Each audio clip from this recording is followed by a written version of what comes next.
Yes, record. Coffee Compiler Club. We're down to the usual start of 4, and then maybe we'll pick it up to 11 by, an hour from now. I don't know. Everyone's being recorded, and then the people who come in later get recorded too, but they won't get told that, so they don't have any excuse. That's it. We were Yeah, I just wanted to talking start about. by asking people's opinions on a character that is visible to humans but not to the compiler.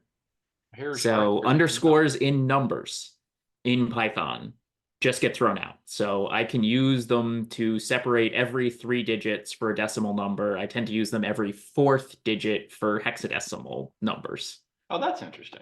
They show up in Java too. You can do them in Java. Um, but it's only a thing inside numbers. Like an underscore inside of a variable name is a meaningful thing. Yeah. So on the one hand, you get this weird disadvantage of you can no longer grep for things because the token could have a weird underscore in Well, the you have middle to of have it a weird anywhere. regex in your grep because you filter it. Yeah, it sucks. But the advantage is it allows you to write things that are more human readable. And sometimes I want to be able to, I have this long token, but I want to stick some things in there that separate it into parts and make it make more sense. Or I use a lot of rectangular coding where the patterns form a neat 2D column, and then there's something changing on every line a little bit. it's actually getting harder to do that these days. A lot of languages take the white space and collapse any runs of spaces to a single space for you. In the editor, that would be Yeah, directly against all formatting rules ever on the planet, right? my VS Code, whenever I save a Rust file, runs Rust's auto formatter Oh, thing. geez. Yeah, I saw So if people I write a go. rectangular block of code, it's like, oh, look, I squished it for you. Yay. Yeah, I watched the Go folks run through that one too, and all I could think of was this is madness. What are you guys doing? Hang on, let me throw the share screen here. Share, boom. Here's an example of rectangular coding. Oh, and a little bit of spacing errors due to tabs, auto getting tabs on cut and paste. There ain't no tabs in the code. This. All right, the 4 lines in the middle, they just say, all lined up. You can tell D1 versus D2, testing top versus bottom. Right. That's much easier to read, in my opinion, than Yeah, if and you turned Debinder all loves spaces into one space. the long bottom, and I would have done this. Let me go finish the alignment. And of course, Emacs has all these buttons for doing this kind of alignment shit for you. So there's a lot of shortcuts in Emacs, but like this. And I do this kind of stuff all the time where I'm looking for some way to make it clear. I have to test bottoms before tops, but I have to test them both in both directions. So there's 4 checks. Where I'm getting tools, code blocks. I'm screwing around, so I'm not thinking, I'm not doing work. Come on, start. There we go. Java format. They're gonna do it. He says no because it's like, okay, you can't paste there. Okay. We don't understand how code blocks works. Oh, it finally did it. Okay, there you go. I Does don't it not like have where. permission? Yeah, no, it was just a GUI fail. It's like it wanted to couldn't inline, couldn't insert, but it wouldn't. It was frozen. It wouldn't undo anything. I had to click buttons at random until something moved. Then suddenly it did the right thing. And this is common for people who don't screw with their own GUI long enough. So there you go. That's all. That was here's rectangular coding. Please do not auto format me to death. This one probably wouldn't because I didn't do anything weird here. But I certainly have places where I add spacing in order to get alignment. Oh, the old code that was in here with bottom. I totally add spacing. Right? Here's spacing. Okay, we're all happily aligned. And now you're going to format me, and I'm going to say no. This one is actually really trivial, and even this would be a common thing I do. But I have ones that Yeah. run on for 10 and 20 lines that have spacing here and there, a little this, little that. I have seen people change the enums they were using from Oh yeah, okay error to pass fail just because they wanted words that were the same number of characters so that the code lined up nicely. Right. I get it. And I would be very mad if I had an auto formatter that took my spacing and reformatted it. I would, trailing white space, okay, remove trailing white space. But in the middle of the line, removing white space, no, do not touch. I think that for some formatters have support directives where you just explicitly turn it off for a block of code. Right. We were talking, well, okay, this came up because of Go folks, and there was like, we have a formatter and you must use it. And I'm like, no. Fine. Each his own. Do not destroy my carefully aligned rectangular coding. Fine. And then like block formatting and stuff, like Emacs has a nice button that just block formats big comments, and I use that one all the time, and that's fine. But it's very handy. But if I had if I then carefully formatted my block comment in some particular way, because I have comments that are showing examples where I want the alignment, I certainly have that code. I don't have it lying around, but I have it. I don't want the formatter to come through and block flow my comments that I've carefully arranged. Blah, blah, blah, example, spacing, some carefully spaced examples one after another, blah, blah, blah, blah, blah, discussion. That kind of stuff happens all the time in comments. You block flow it, my examples all get smashed together. Like, no. Okay, done whining about people's auto formatting. I definitely had moments that smell like that with telling linters to shut up, where it's like, oh, you got some test, and in the middle of your test code is base 64 encoded. Oh, you just dropped off the planet, sir. Hmm. All right. Spell ignore. So I don't know where your internet's coming from, but you dropped off for like 10 seconds. Video completely chopped, voice off. Bam. You can repeat. Yeah, he's frozen again. Yeah. Somebody's outside sawing through his internet cable. Hmm. Yeah, you're dead now.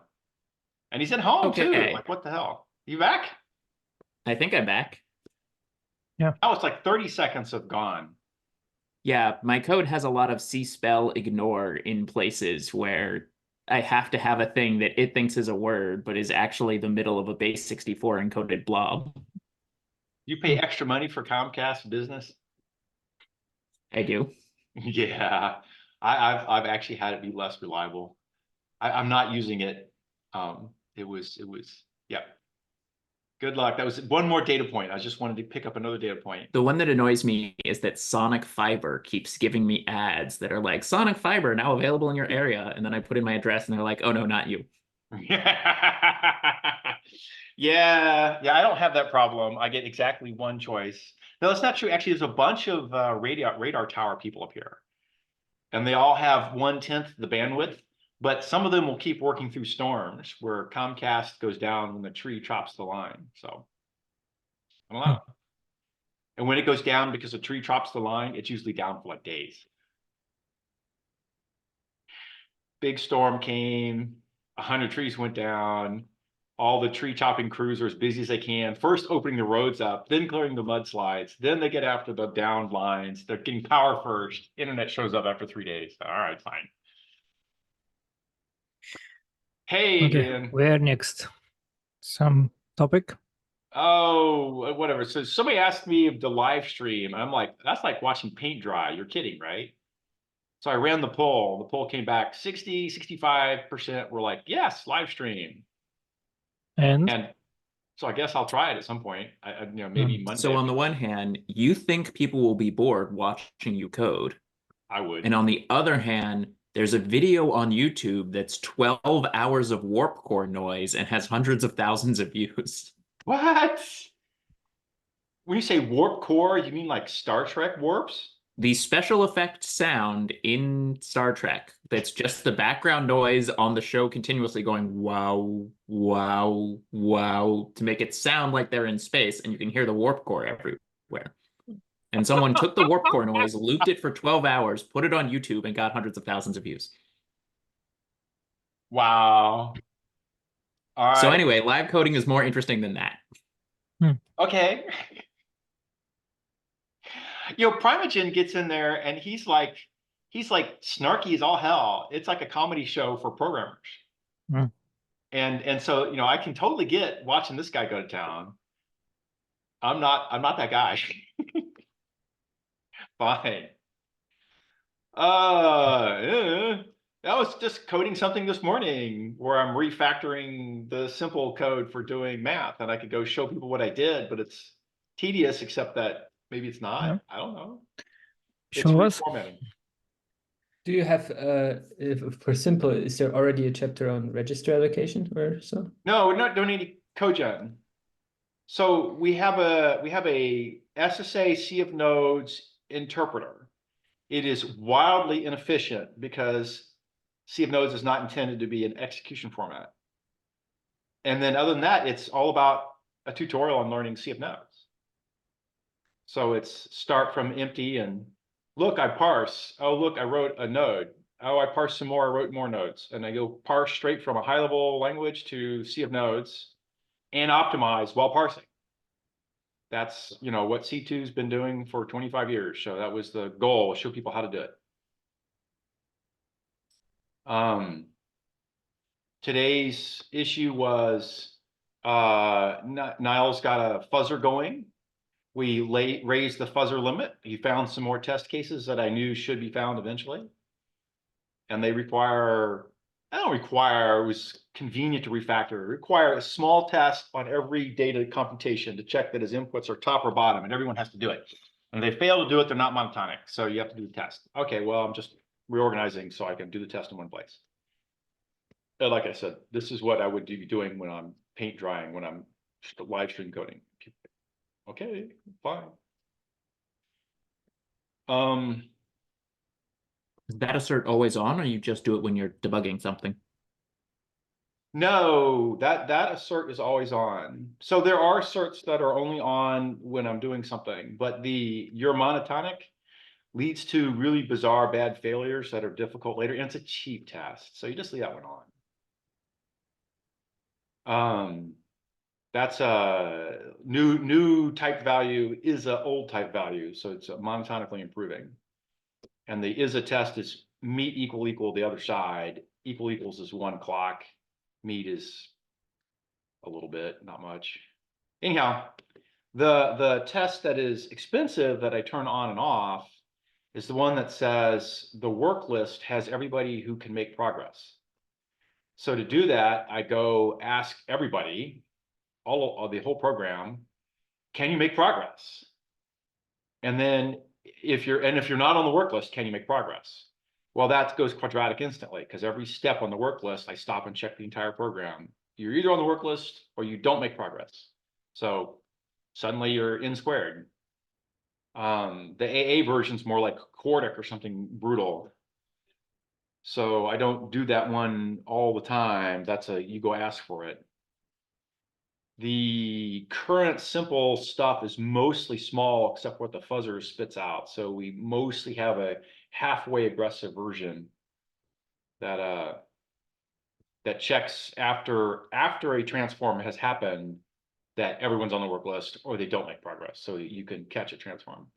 This is one of those things that I would say is interesting in live coding, maybe. Just debugging this thing. It's like, oh, I ran the fuzzer. I got this horrific test case. What the hell? So, okay, I throw it in a test, JUnit, run it, it blows up. Typically the assert is you made progress and you failed to have it on on the work list.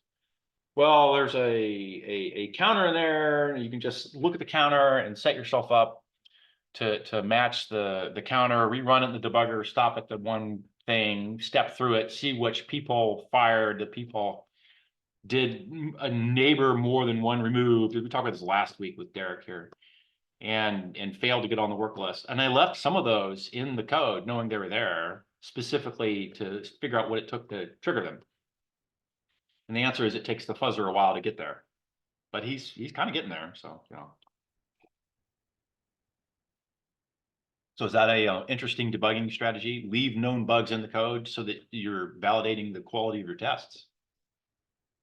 The tests don't catch the code, the known bug, okay, it's either not really a bug or you don't have such good tests. And that's what was going on there.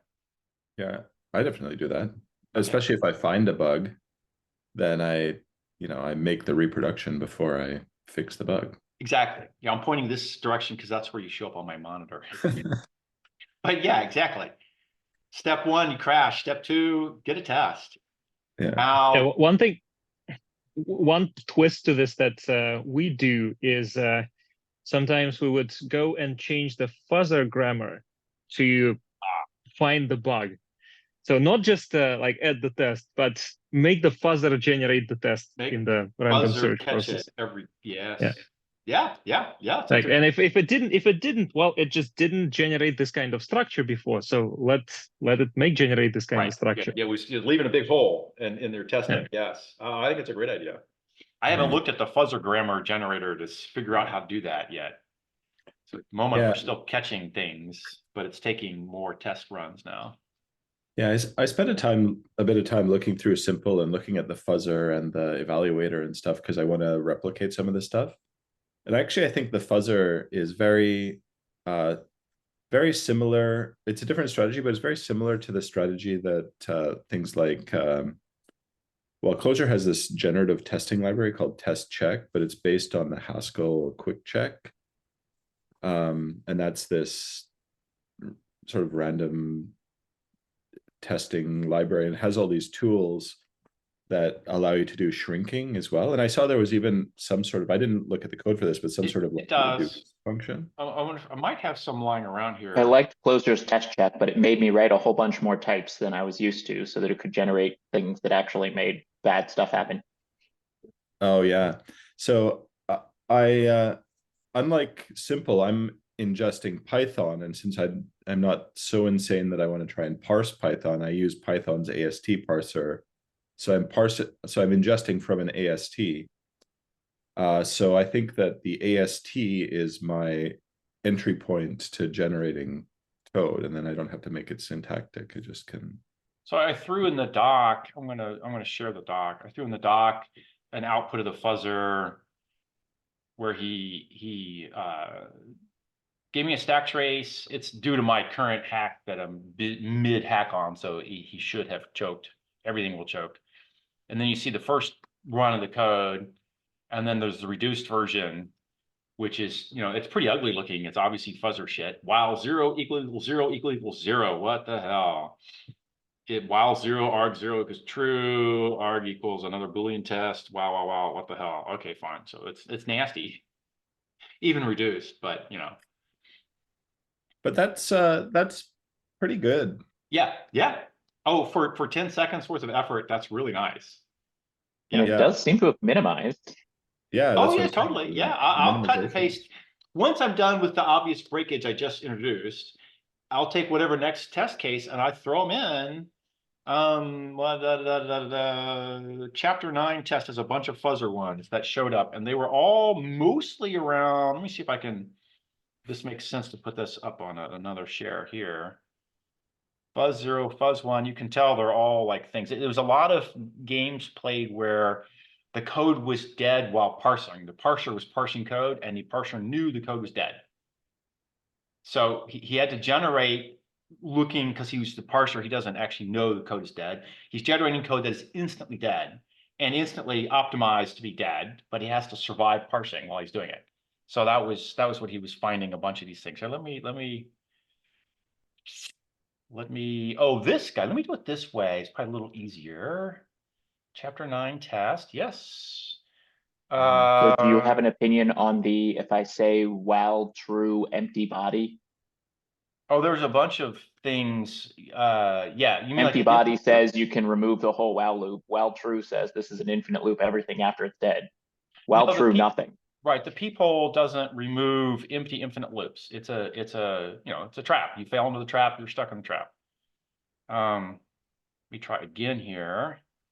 But do you return some kind of error? Like, I almost want a stack trace from that. That's like, no, you fall into an infinite empty loop. What? The evaluator does 1,000 loops and then bails out. Oh, that makes sense. View, appearance, yes, presentation mode. Screen sharing has stopped as the window has closed. Oh, geez. Chucky Farley. Undo full screen mode. No. Leave giant font. Yes. Okay. Shrink window. I can't shrink the window. Why? Hang on. Just like it was supposed to be easier, but I don't know. I can't get the correct window here. I was trying to get this. Okay. Here's chapter 2. No, not this one. What? How did you lose my chapter? Where did my window go? I had a nice window full of interesting bugs. I don't know how to make the presentation mode switch windows now. Is this going to do it? No. Well, let me come out of presentation mode. I give. I lose.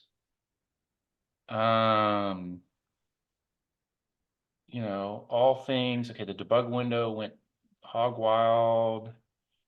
You closed and lost my window. No, chapter 9 test. Here it is.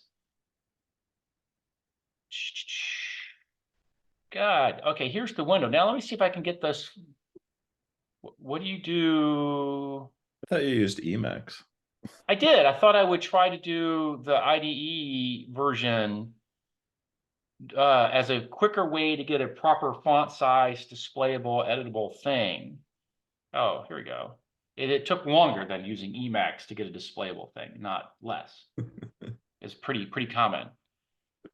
So why are you hiding it from me? Here, this. While 1, true. Exactly what you're looking for, Aaron. While arg break, while blah, blah, blah, blah, blah, blah, Okay, so this traps in an infinite loop. This is known dead in the parser and all the code after it as well. And he has to survive. So that was an interesting test. I don't know what he failed on, but it triggered something. A lot of variations of while false, while false, while false. I don't know. You can see these parser things going ugly. Here's a white space discovered in the triple tap quotes because it was just cut and paste. But anyhow, you see, okay, no human's going to write this code. I'm not writing this code. Parser went to town. Fuzzer went to town. It triggered something. And they're all mostly, like I said, mostly slight variations of finding yourself dead. The other one they found was actually what I'm fixing now is it parse time. They discovered that a fee would only compute top because it had no live inputs. He would then feed tops into data math. And to be monotonic, the data math has to return a top given a top input. And most of the data math said shit like, if your integers input, then look to see if you're constants and do constant folding. Otherwise, you're integer bottom. But if you're not integers input, you're just bottom and give up. But no, if you're top inputs, you have to be top, not bottom. And that was not monotonic, and the monotonic check's triggered, and that's what I'm fixing today. Done. And I have now brutalized my IntelliJ setup. I'll sort it out later. So there you go. The answer on distraction, presentation mode is it cuts that window. So Zoom quit sharing, makes a new window, which is full screen, which is the goal of showing on Zoom is I can't be full screen because the average monitor of my viewer is not as big as my monitor. That's actually reasonable. So I need to have a large font, one window, mid screen size, but there wasn't a button for that. Fine. Yeah, I do sometimes wish there was a feature streamers could turn on that was like, make this window 1080p. Yeah, right. Use however many pixels you need and make it however big visibly on my screen. Just like make this window 1080p so that there's no compression artifacts. Like, yeah, right. Well, when I used to occasionally do a webinar, I would actually just do that with my window. Oh, wait, me back in the day, I probably did that too. Oh yeah, dude, like you just change your window resolution. I was you plug the fucking VGA cord into the overhead projector. And Well, I don't know how it works on Windows, but on a Mac, I can just go into display and just choose a resolution that's really bad, and then that's good for streaming. Okay, right. No, I can go pick a bad resolution in Windows now. How Back to in the get day, 1080p, maximize it to the screen, but make the screen 1080p. Exactly. I've done before is use OBS and then just cut a section of the screen that I'm going to use for so I can have OBS and that on the screen at the same time. right. Well, somebody told me I should go stream, so I'm getting wisdom on how to go stream. Half the internet sites I went Yeah. said just directly stream, and half said run it through OBS. So I don't know. How did your vote go, by the way? Oh, 65% said stream. 10% said, 5% said never, 10% said never, watched it once, yawn. No, the watched it once yawn was actually really small. That one requires me to go back to my Twitter. I had looked at this not too long ago. Here it is. 60%. No, it's down to 55%. Sure, I'll watch another. That's plenty enough. Never watched one, but curious is 25%. Never watched, never would is 15%. So, and then there's two guys said watched one before yawn. So there's a bunch of never. I'm in the never watched, never would. Like I said, Primogen is not live stream coding. He's sarcastic comedy for programmers that happens to have code floating around. Yeah, he's closer to Mystery Science Theater than live programming. Yeah, there's definitely entertainment there, and boy, he hits a lot of things just spot on. Although I have watched Jonathan Blows working on his compiler, which has been interesting to see. I think he's a little more angry. He likes to first word his way forward a little more. Oh. And I think Primogen is a little more. He recognizes the entertainment in the stupidity that he's looking at. Points out the stupidity, makes a snarky comment, and he's half laughing and half like, "Oh my God, how is the planet going to survive with people who write code like this?" Fine. I'm not the critic. Don't ask me to Jonathan answer. Blow's stream. All My right. problem is after I watch him, I go back to my code and realize, oh man, I've got pointers everywhere for things that could have just been an array instead of this complicated nested structure. Yes. And you're like, wait a second. What he commented out, I resemble that remark. Oh God. Don't go there. Yes, I'm certain. Like this isn't an array, it's a sea of nodes. Exactly. Well, I've certainly done sea of nodes as an array. That, in fact, the very, very earliest versions of C2 look more like that. An array of fixed size nodes, and it was an array and node indices. Pointers to nodes were indices into the array, and so on and so forth. The rusty thing, the Rust solution. I did it back in the day because memory and speed came from less memory. And all pointers shrank from 4 bytes to 2 when I did it that way. And now, does it worth it?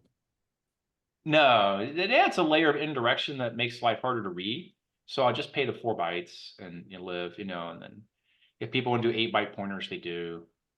If there was a sort of harsher need for speed on memory savings, then you could go back to it. Yeah.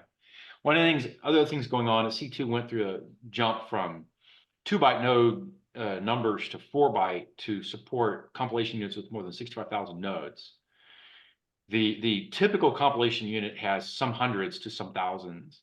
Rare compilation units would hit 50, but once in a blue moon, you did 100,000 to 100, not 150. I don't think ever showed up, but on that order.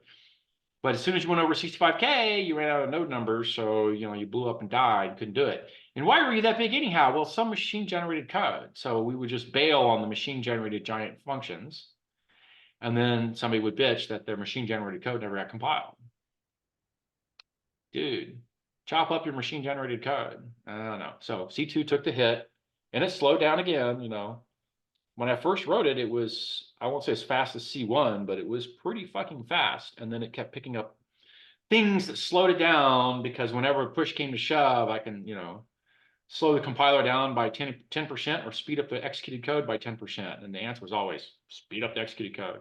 Oh, you must be fast. You must compile fast. You must compile, but speed up the generated code.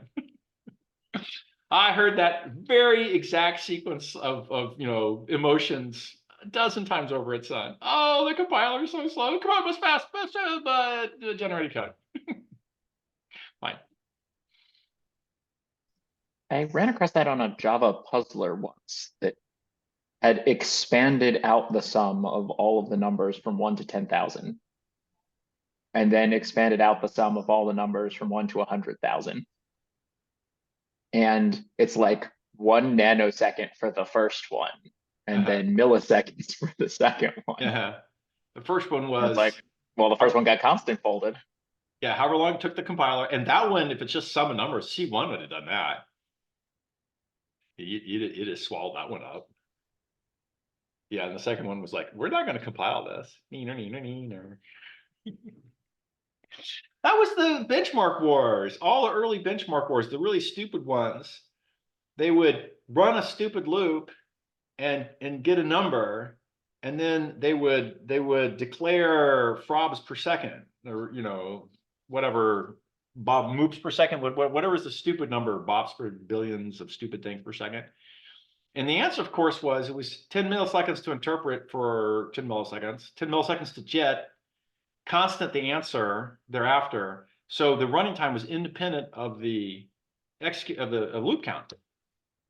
It was 20 millis, and so people would say, here is and the Windows would only give you 10 milliseconds timing accuracy back in the day, not 1 milliseconds on system current time millis. It was 10 millis. They didn't tell you that, but that's what you got.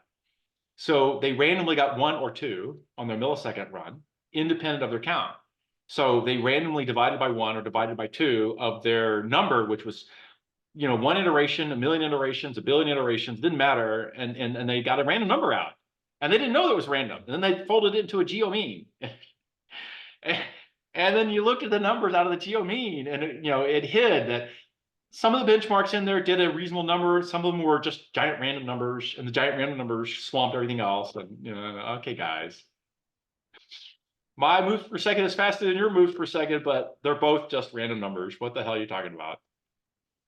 I mean, you got to be careful with those micro benchmarks. The first time I was trying to figure out with something whether normal loops or iterators were going to be faster. And I ran them both through, and the assembly that came out the back end was not only identical for both loops, it was the like n times n minus 1 over 2. Yes. He just was like, oh, I don't have to count to n to sum these things up. I can just use the closed form solution to this problem. Yes. And in fact, I put in a couple of closed form solutions for the really stupid ones. And I thought, this is just cheaty. I'm not going to put them all in. I can't. So I'll just, I'll stop now. But yeah, I put a couple closed form solutions in. So you can do what Sun and Intel do. The compiler recognizes the source code as being a spec benchmark. Yes. And then emits tailor-made assembly designed just for that one benchmark. Yes. And then looks fast, and then people buy the CPU and they're like, why is this so freaking slow? I was on the losing end of one of those fights. Posted the had link. recognized one of the spec, not Java C benchmarks, it was C benchmark. So spec just threw away like years and years worth of Intel benchmarks because they caught them cheating again. Again? I told you about the cheating that I caught 20 years ago. Yeah, I mean, it's part of the game in a way, but there's the link. Did you get it in the doc? It needs to go in the doc. I have to go look at this link. I put it in the doc. I must go look at this link because I caught Intel cheating, but 20 years ago. I don't know if it counts as cheating, but I know there's a bunch of chips that are very sensitive to the stride. That if you do your matrix multiply and you set it up just right, you get really amazing special case things. And if you're just a little bit too small. Wow. Yeah, just imagine, Aaron, that you hire Adrian for one purpose, which is to write assembly code to optimize one specific benchmark. So he writes it, you send it back, say we need it faster, he rewrites it, he tunes it, he spends 2 years on it. Then you give it to the compiler team and say, look for this snippet of source code. And if you see this, just don't compile it. Instead, just omit these assembly instructions. Jeez. That's Intel's what Intel's been doing that for 40 years. Well, yeah, but I caught Intel doing that exact thing.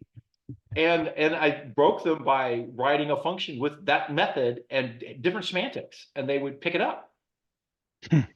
And you know, and hand me garbage assembly for, you know, if your method name is blah blah blah spec JVM 99 dot xmm Exactly.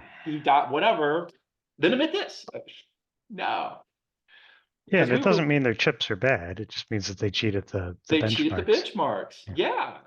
Yeah, So and the you other know, one, the other one that they do that's even more cost effective, if you will, is they actually write the benchmarks and Oh. then donate them to benchmark organizations. oh yeah, And the benchmarks are all designed to use the new Intel chip features. So when they release the new chip, they've already got benchmarks showing that it's, 45 times faster. Mhm. And of course, then you buy it and you're like, oh, it's going to be 45 times faster. And you find it's like 1.5% faster, which Yeah, is, yeah. normal. Right. The normal, yes. I mean, the chips are amazing. That's the reason that they have to cheat on the benchmarks is how else do you make an amazing chip faster? Well,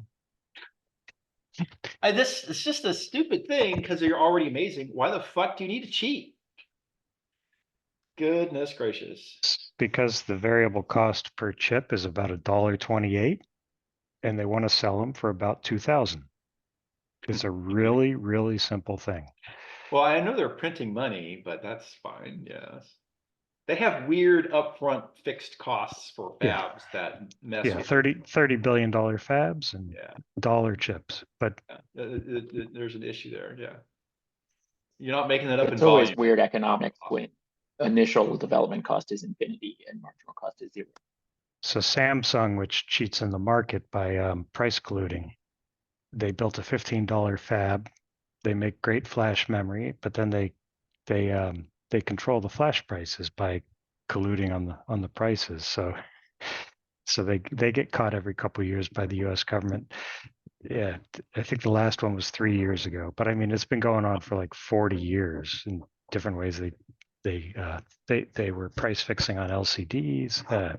Anyway, but Intel has AMD and ARM to contend with. I always thought AMD. they just let AMD, you know, live so they wouldn't get hit with monopoly. So they just want to keep AMD on life support. Not You have quite to remember dead. that AMD has a license. AMD used to make Intel chips. The 8087 was actually an AMD chip, not an Intel chip. Oh, wow, there you go. And AMD had a perpetual license and da da da. So I mean, those two companies are more like cousins than they are enemies. But One's the every more dollar that one makes is cousin. $2 less the other one makes. Yeah, and the other one's lives in the mansion and one lives in the trailer shack. Yeah. RISC-V is the real threat. Yeah, I'm not quite thinking RISC-V is a real threat yet. I've heard of RISC-V. Uh-huh. RISC-V is a threat to ARM. Maybe. You got any phones that are using RISC-V instead of ARM? RISC-V put Xilinx out of business. ARM cores, phones are one use, but ARM cores show up in all sorts of like places on chips as little helper tool, little mini Oh, it's a cores. little extra. Okay. And those are all getting replaced by RISC-Vs. They are. Okay. I hadn't heard RISC-V was actually selling serious numbers. You're saying they're Well, actually. it's not really. It's not a sale thing because they're open source. Well, it's not a chip either. The It's thing an is, like, instruction set. Gotcha. Family mean, of like- instruction sets? Yeah, it's an open source instruction. It's an instruction set, but yeah, then there are conforming implementations and stuff. And there are people who sell them commercially, and then there also you can just build your own. But the alternative used to be that you basically used ARM cores. I think it's a huge like boon this. because like universities are switching a lot to RISC-V, and that's what students in electrical engineering courses grow up with and start building on FPGAs and like. Okay. Yeah, and that's one I mean, thing. it's better than the other- MIP chip I worked with in undergrad. Yeah, me too. I also worked with MIPS. That was horrible, but it was cool. It's just the tooling is very good, and you get simulators and stuff like that are very accurate, very good, and all this FPGA tooling. But I think most importantly, the comparison with ARM, like ARM has had, I think, Neon, like their vector instructions already for more than a decade. by far. So, but the RISC-V just recently, like maybe 1 year ago or so, ratified their 1.0 like vector instruction set like extension. So like until you tape those chips out that get this extension, like especially for high performance cores, like that's gonna take like 5 years or so. So it's really like just a matter of time until we like see those things play out. I think you can judge like I guess probably in five years again. But already we're seeing like small single board computers with very decent chips. Yeah. Okay. Well, I'd be very happy to have sort of serious competition in the computer market back. Yeah, and I think the economics is changing. I mean, from the numbers I've seen from an unnamed bird app, the x86 chips gave us a lot more compute per motherboard. Yeah. But when we moved stuff to ARM, it was much less wattage being drawn by the power supply, and it was much less wattage going to the building's air conditioning. Yeah. Yeah. So the Was that performance due- per dollar on ARM on the server Yeah, but is the question, really competitive. question is, was that due to ARM's architecture or the fact that Intel fell behind in fabs for a few years? I thought And they was just building didn't on target. inefficient They didn't old target chips. low power or mid, whatever, data center power levels. They were targeting phones Aren't- and they were targeting Yeah, if desktops. you But- do a very deep pipeline, then you're going to burn a lot of power. And if you do a very shallow, simple pipeline, then you're going to have a lot of stalls in it. So you have to make this choice of, do you want to drive linear single-threaded performance as hard as you can, or do you want to just have a very large number of cores that can do a lot of work because there's a large number of cores? There's the Azul solution. Plus, every time you're stalled, you're saving power. Yeah, you're swapping time for power. No, Right, I think there's a in reason there. you don't get more compute per socket or more compute per motherboard, but you do get more compute per watt and more compute per dollar. Yeah. Well, that's because compute becomes a commodity, has become a commodity value in the server world. On my desktop, I still want shit to go as fast as it can. Yeah. The other one that amazed us is it's really hard to move Python code because you have to like find a Fortran compiler for all the LAPACK stuff. And it's hard to move Node code because a lot of stuff is happening in native C. But the Java, we were just like, start up the Scala code. We've got a JVN for ARM and it just works. And it was just like, whoa, we wrote it once and then we ran it everywhere. Like, shocking. That was the goal. Sun's plan to save itself from the Intel Microsoft duopoly. Write it in Java, and then you can run it on Sun chips, but Sun chips still sucked. So it didn't work. That's true. We tried it on ARM. We didn't try it on Spark. Can you get one? Yeah, you can go to eBay and get one. I guess Fujitsu will sell you something. Fine. All right. For all So you does it affect latecomers- language design, which chips you're targeting? I'm Or do we sorry. think that totally, do we think that the chip you're targeting affects how you should design your languages at all, or? Am I targeting a chip? I think it does, depending on how weird you decide to make your chip. Yeah. You make your chip just like a standard CPU, like, you know, Van Neumann CPU core, then the existing languages are already tuned for that. Yeah, you're If busy writing not- for a different weird architecture. So there you Yeah. go. But if I'm trying to run it on a GPU, the fact that I wrote it in APL might be helpful. Might. You know, that's not a sentiment I've ever heard, but maybe. There's something we said there, yeah. It's all about moving the computation concurrent parallel towards memory. And so you have to think concurrent or think parallel, think distributed. It changes how you think about the problems and what problems you can solve easy. All right. Something. So, Maybe talk about the compilers. Is it chips? well, I can bring up something that sort of related to what started being discussed earlier, but Not far away. my thing that I'm trying to do right now is figure out how to best redesign my sort of underlying sea of nodes representation. So I had a sort of thing which was an actual in-memory graph Enclosure still though. like in-memory graph database that I was using, and then I was putting nodes into that, and then the node representation was just sort of a structure, and there was only one that I would use for regardless of the node type, and then I would just pattern match against it. And I'm trying to decide how much towards Cliff's style architecture I should move, because I kind of want to keep some of the things that I liked about mine, but I'd like some of the speed of Cliff's. And so I'd say I might have an opinion, but you probably already know it. Yeah, so yeah, so I'm trying to figure out if I can, you know, if I should do something.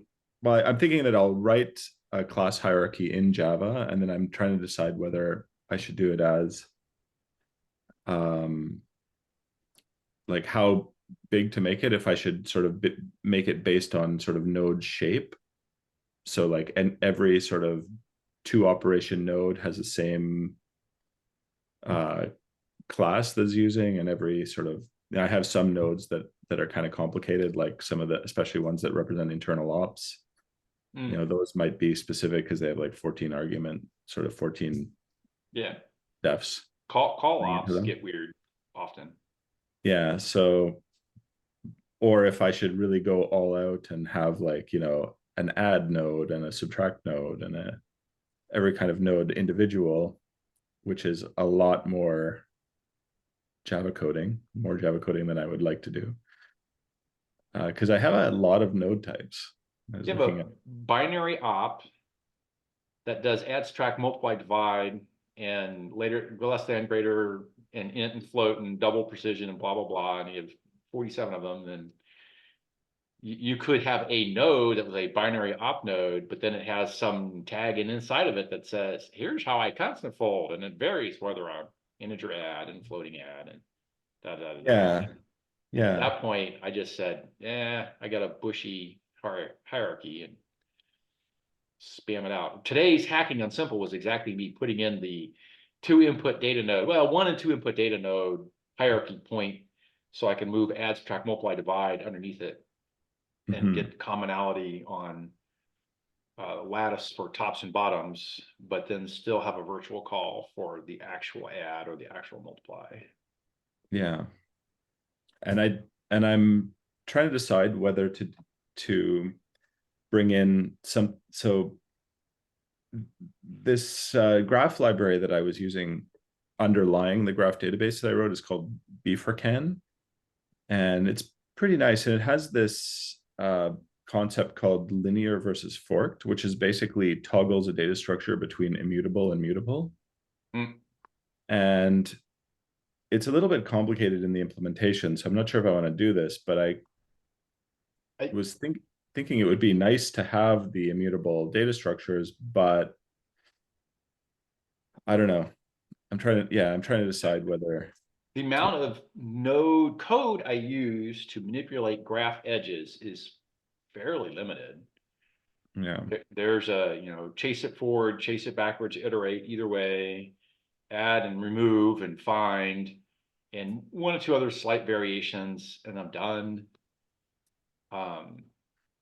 Simple, we allowed a layer of indirection to use a Java array list, which I don't approve of, or I wouldn't use myself because it's obnoxious to deal with when debugging. And if you get rid of the array list and you just inline the array, then you pick up 4 or 5 more functions you need that array list provided for you otherwise, but that's about it. And you skip a level of indirection. It's both faster and smaller and easier to debug, because if you're walking the node edges in the debugger, you have to double click, and then you're on an array list. You have to double click through there and get to the array body, and you can double click to the next node, and it's an extra double click every time I do any debugging. That's 3 reasons to get rid of it. The C version said I had fixed size nodes as well of those 2 input or 3 input nodes. And then I didn't have an outlined array. I was part of the array body. I just had the elements directly involved. One less than, but that one is one, C, you could jam an array inside a struct wholly. And that was, the base node classes had common small counts. So that was an efficient, good thing, but you still had to have an indirection to figure out variant size nodes. Like call nodes took the entire inline call tree stack of debug info as inputs. So they would have 20, 50 inputs. So you had to have another solution. You couldn't inline that. Yeah. I was also thinking that maybe I should just, rather than trying to put all of my functionality into one place and make a complicated object, I should try and put in an interface where I can manipulate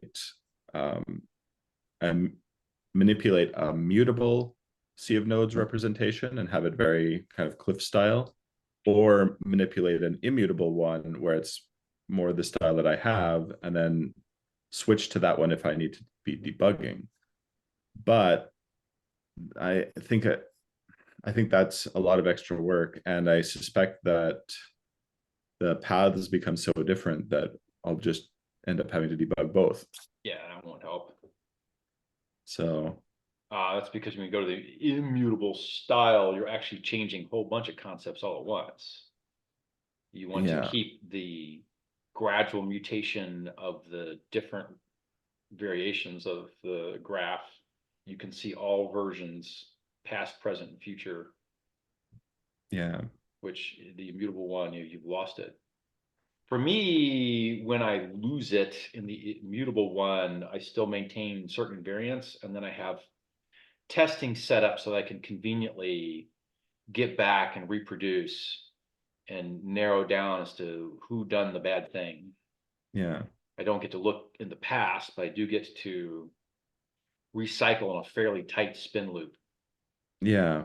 And maybe I can get the same benefit just by optionally cloning everything occasionally when I'm debugging. Oh, that's interesting. So, I guess so. I never tried that one. Okay. So, just put it in hooks so that you're normally off. But then if I want to debug, then I just make a gazillion snapshots of everything, and it's really slow and inefficient, but I'm only doing it in the debug path, and it doesn't affect the haunt path. Might be also possible to roll backwards to a prior version and then go forward again. Like all my peepholes are all deterministically firing off. So it's all utterly repeatable, and I have a count that I can set the breakpoint on. But if I want to roll backwards, I can't. Like if I overshot, I can't roll backwards. I restart from 0. Yeah. So the one of the things that I liked the most and was so useful for debugging was the fact that I could pull up a set of diffs and diff the graph from any revision to any other revision. Right. And I could also do a search on the diffs. So I built a bunch of tools around this. Right. And then I also did graph visualizations of the diffs. Oh, so of the then, diffs. So I could see that, it would do a graph visualization of the before and the after, and I would have nodes colored red for removed, yellow for changed, and green for new. And so it was easy to sort of understand. That's interesting. Yeah. So that that functionality, I would say, is the reason that I like the immutability so much. But really what I like is snapshots. And so maybe snapshots should give you the same ability. Yeah. I never went there.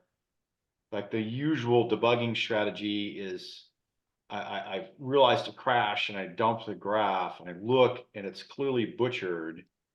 If I can't tell why I got to, but like somebody proved false is true, and immediately things that are impossible start getting optimized away. Your program eats itself up, and then somebody throws in certain dies, and you long died. Where the hell that happened? Well, if I get one of those, and not too often if they happen. If they do, I do binary search usually. Then I can't tell the graph's too big, that this sick graph already instantly at a glance. Binary search to close, and then I start going forward a ways and say, well, this is a weird, but it kind of looks okay. And this is weird, and this is weird. And then you say, wait a second. When I started with a broken graph. I didn't go back far enough. And it takes a while to work my way back. Yeah. And do you ever get into situations where you actually have, say, two bugs that are interacting that cause the problem, and then Yeah. you fix one, but now you can't resume the binary searching anymore because all your intermediates are different. Yes. Yes. And the bug got away, and I had to let it go until I could test and find it again. That's happened. So the snapshotting method might be able to let you debug that better. Yeah. Yeah.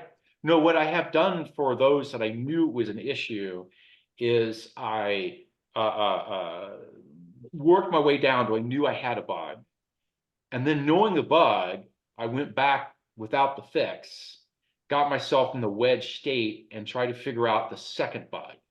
Mhm. And usually the one triggered the other, but the knowing the one existed, I could recognize what the other one was.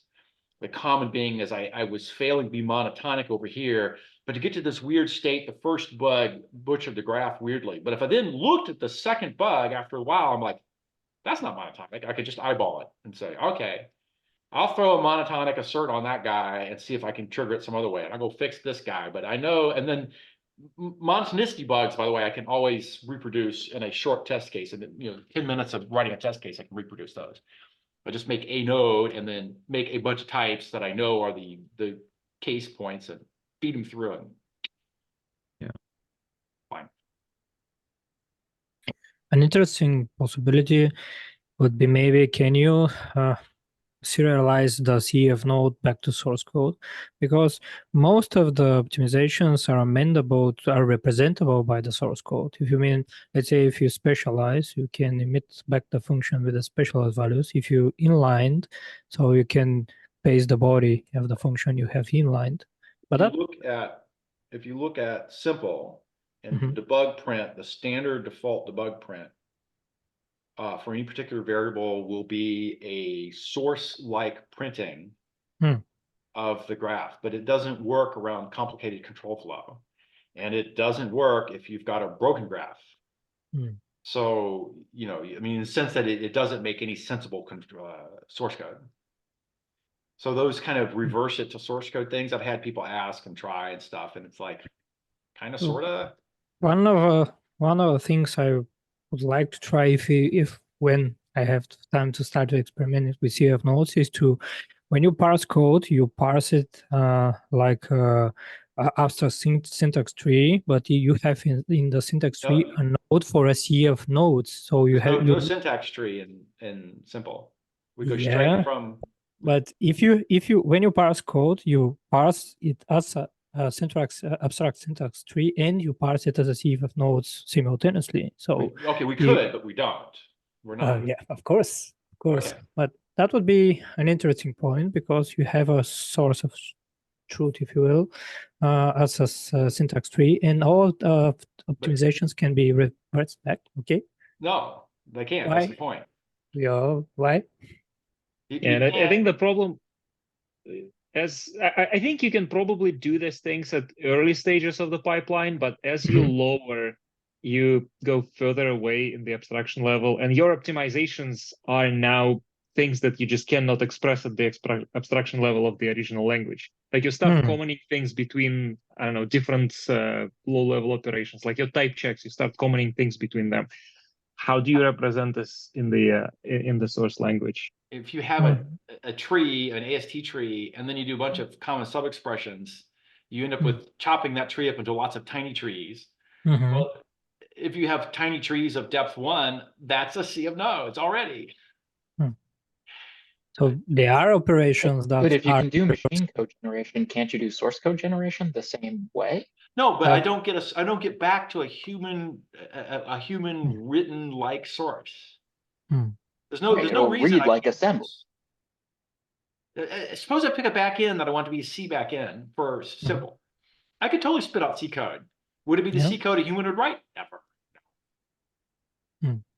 Same as this fuzzer. You get this horrific looking crap out.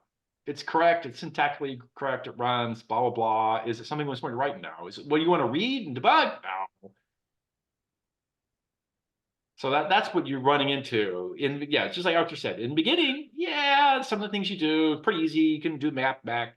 After it progresses a while, you have to start doing things to your original syntax tree that it makes it less and less and less like anything that looks like anything.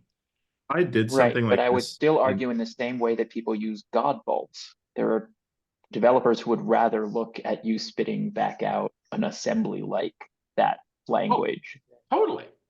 Assembly. I'll You spit out can an just assembly at some disassemble the point. results. All right, I'm sorry. Go ahead, Darrick. As you could just disassemble the results of the compiler if you run it all the way through. Yeah. But isn't that what Godbolt probably does? Yes. But I actually did do something like what Theodore was suggesting, like not exactly like that, but because I had this NanoPass compiler, then I was going from human readable IR from one to the next, and I had, I don't know, 40 different passes, each with a slightly different dialect. Right. And that was before I put an optimizer in. There was like a lot of things there, and so I had one, and so I decided to target a specific NanoPass dialect as my way of coming out of Sea of Nodes. And so I did that, and it worked, but it wasn't very useful. And it's a piece that I'll definitely be throwing out because I didn't get any sort of, it was way more trouble than it was worth. Gotcha. And that was because you weren't taking that and being able to read it in any reasonable way. Well, I could read it, but it wasn't any easier to read than looking at the graph. No, we had the graph. Right. Yeah, and it was very verbose as well. So it was kind of assembly-like, but it was a bit different. Right. Because I was doing, this is pre-register allocation and pre-instruction selection, although it was almost one-to-one. Right. Like the instruction selector basically had a single thing. So it was kind of pointless that way too. I was like, I might as well have gone straight into instruction selection because it was a really one-to-one mapping by the time I was there. Yeah. So one thing I can see value in is, I think basically taking an inline tree of a compiler and then replicating the same inlining on the source level and maybe doing some cleanups. And what it would do, it would save you some time. Well, you want to understand what this compilation is doing. And it inlined across, I don't know, different levels of abstraction in your application, inlined all the way to, I don't know, system libraries through some other layers. And having this in one screen where you can actually see what's going on, when I'm doing some kind of performance analysis, that would be helpful. But it doesn't show the low-level optimizations. It's more about understanding what this exact compilation is doing.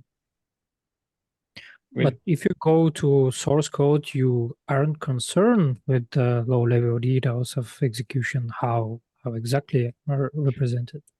Well, you can say that, yeah, you can just read the source code, but because the source code can be across multiple different, I don't know, libraries, jars. I may not have the source code. It might be just some bunch of jars with from different places. Mm-hmm. Yeah, that can be useful, but it doesn't include all the low level details. Well, maybe, yeah, of course. Maybe there's a set of peepholes that you could run that actually raise you back, like sort of eliminate stuff that isn't very source code friendly, and you come back to a. Let's say, for example, if you have a dead code elimination in the function, the optimization discovered that some code is dead. So let's say in LJ, like grayed out. So inside the function, say this code is not reachable, so it grayed out. So that represents an optimization. So if it's inlined, this code used to be that function, and now it's inlined. So there it's CSE crosses inline boundaries. Every getter on the planet gets folded up to some singleton load somewhere. Okay, so you said this is trivial. So the getters are inlined, of course. Maybe getters you can just ignore. You can ignore, of course. So I believe most of the operations are representable back to source code. Some of them aren't. So let's definitely not, but okay. So here I am in the land of Java, and I've got some giant thing that's a nested try-catch finally blocks crossing multiple inline units. And it's running in a hot server loop. And so I have to go JIT, but I have to do an on-stack replace JIT. So I'm beginning my execution in the middle of the hottest innermost loop, but it's nested inside several other outer loops. But I've grabbed the top of where in the middle, I've got a middle loop, and I've grabbed this as my entry point. So I've moved it up to the top. And then this was several layers deep that I jumped into the hot one and move them all up. Well, that makes all the in-between guys irreducible. So to go any kind of speed, I partially rolled them to get them back to being reducible. And you end up with I don't know if you ever it's a complete tangled mess. It has like almost no correlation whatsoever to original source code in any directly observable way. And a way to an equivalent behavior is if you look at somebody who's taken these state machines nested inside streaming things and they start inlining state machine on state machine on state machine, you get the similar kind of, it's just brutally butchered when it's done. There's no, you can't eyeball, there's no reverse reasonable. So when I was trying to do what Arthur was saying and diagnose what happened with a large inline function, I had the assembly dump track all the Java types. So, I mean, I had it in the sea of nodes. So I had the strong Java types, which meant that loads and stores had field names, had Java types and field names on them. And there were every safe point did have the exact point in the nested hierarchy of classes that he could tell you you're here, inside here, inside here, inside here when you stopped and took a safe point for whatever reason. So you had bits and bobbles of places that had a direct mapping, and you had strong Java types at every instruction along with the field names. And that, for me, that was good enough to generally diagnose what was going on. I don't know if that was a common. And when I showed that to other people, this is pre-Azul hiding behind a paywall. I had all the people who ever looked at it were like jumping up and down. Oh my God, I needed this forever today. I told you what the JIT was doing. Good enough. So yeah, I think it's maybe we don't need to go to source code. I think it's just about printing your compiler IR, and maybe having it in a more condensed way, because like reading assembly, yeah, it's not a very dense representation if you want to understand on a high level what's going on. Even compiler IR, even like I don't know, sea of nose graphs, they are pretty verbose. So maybe there is some kind of I don't know decoration for them that can condense the semantic and maybe hide the details, and that might be a better way to do this instead of going to Java code. Because in this case, that there's a happy medium. That the use case that I think of is I've worked in code bases that have a lot of Scala code with a lot of implicit things that were injected, and Juice doing dynamic injection based on XML files on the side. And you look at this line of code and you're like, what is this thing? Like, what even type is this thing? And it can be really hard to figure it out in that moment when you find that you're reading an XML file to figure out what the list of possible types are that can reach this point of code. It's like, right, but the compiler did this. Like, when this thing is running and you reach this spot, there is probably a single type that this can be, and not even any kind of variadic behavior. The real problem is using injection. There's your problem. My problem is that other people are using injection. Well, they got all problems. All kind of lemmings run off cliffs all the time. There's just one more, okay. But often it's really nice to be able to drill down and be like, what is this super abstracted error thing? You're like, oh, it's actually the number 404. This is just an HTTP error. Got it. Yeah. You know that now you said that could drag a bunch of that stuff through simple. A lot of the stuff is, the parser parsed. And what I did in the AA is I took the parse point, threw it in most of the nodes.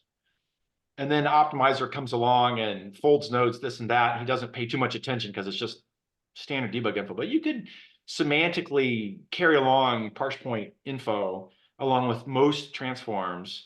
And if you didn't get it perfect, you didn't, but you could probably do a pretty good job of having people, this point mapped back to, and if you common sub it, you just collapse them, and your representation of parse points has a list, a set of them, or a range or whatever. You say this You'd sit there and say is this line of this- code this- led to this set of. Yeah.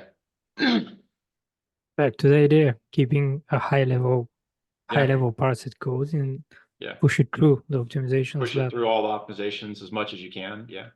And Well, yeah, then decorating the assembly on the output would be where you'd go hit with it in the end. People could because you can, even the optimizations aren't representable, you can say between this line and this line, this much optimizations happened. So well, I can't go that's- between two lines and say optimizations happen. that was between okay, if it But started at this function and at in this function. So